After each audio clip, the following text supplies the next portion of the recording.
When they reached safety, Gandalf said goodbye to his old friend, the Lord of the Eagles.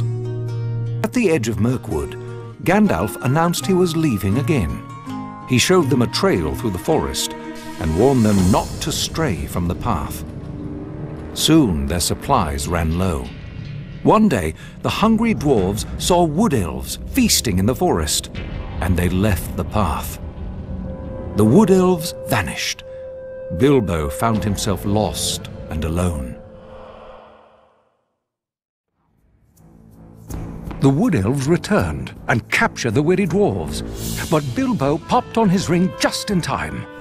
The wood elves took the dwarves into the Elven King's halls and closed the gates.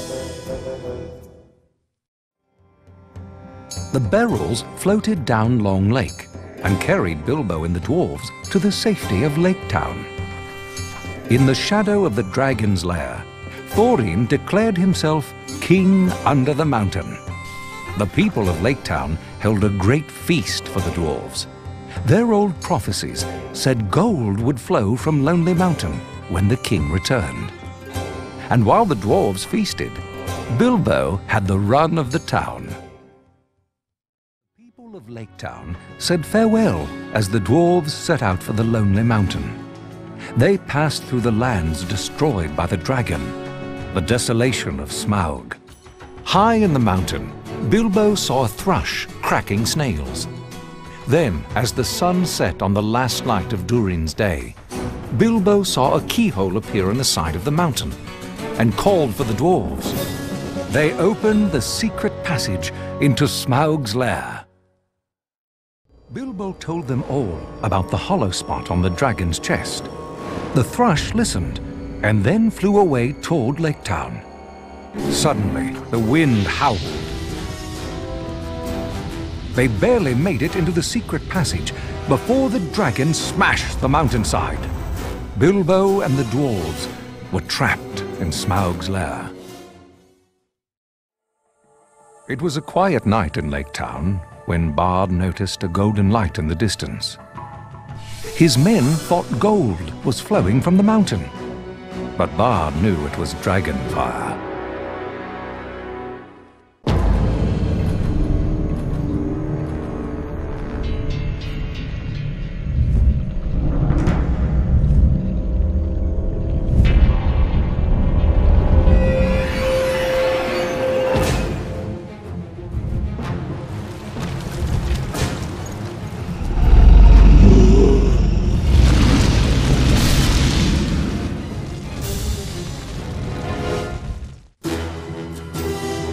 Arrows splintered against the dragon's scales. The townspeople fled.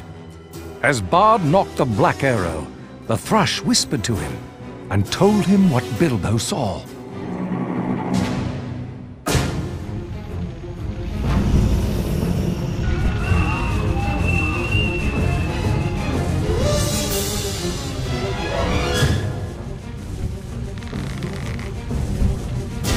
Black arrow. Go now and speed well.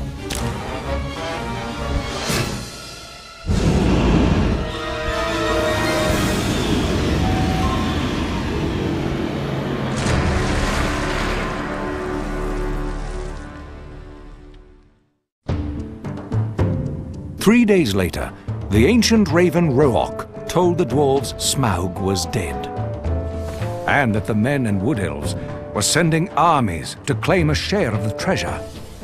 Thorin sent Rook north to his cousin Dain. He called for an army of dwarves to make war on the men and elves. Bilbo decided to stop the stupid and selfish war before it could begin. He took the Arkenstone as his rightful share of the treasure and gave it to Bard and the Elven King.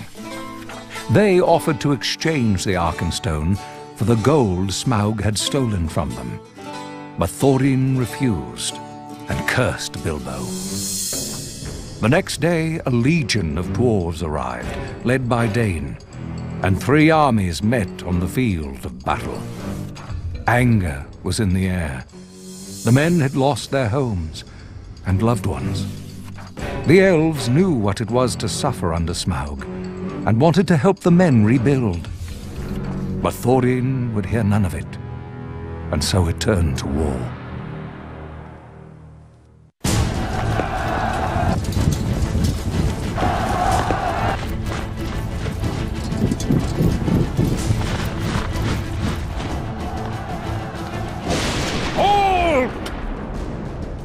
Dread has come upon you all!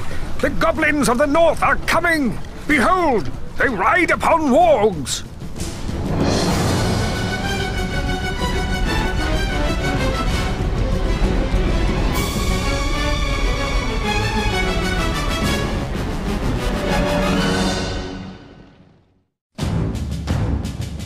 The leaders gathered for council with Gandalf and joined forces against the goblins. Bilbo decided to take his stand on Ravenhill, among the elves. Beorn crushed Bolg, the Goblin King. The goblins were dismayed, but not defeated. Suddenly, Bilbo saw the eagles, but then a stone struck his head, and he saw no more. The battle raged around him, a battle of 5 armies. The goblins were driven from the lonely mountain, but Thorin, king under the mountain, lay dying. He asked Bilbo for forgiveness. In his heart he wished he had been more like the Hobbit, valuing food and cheer above hoarded gold. The old prophecies had come true. The dragon was gone, and gold flowed down from the mountain to rebuild Lake Town.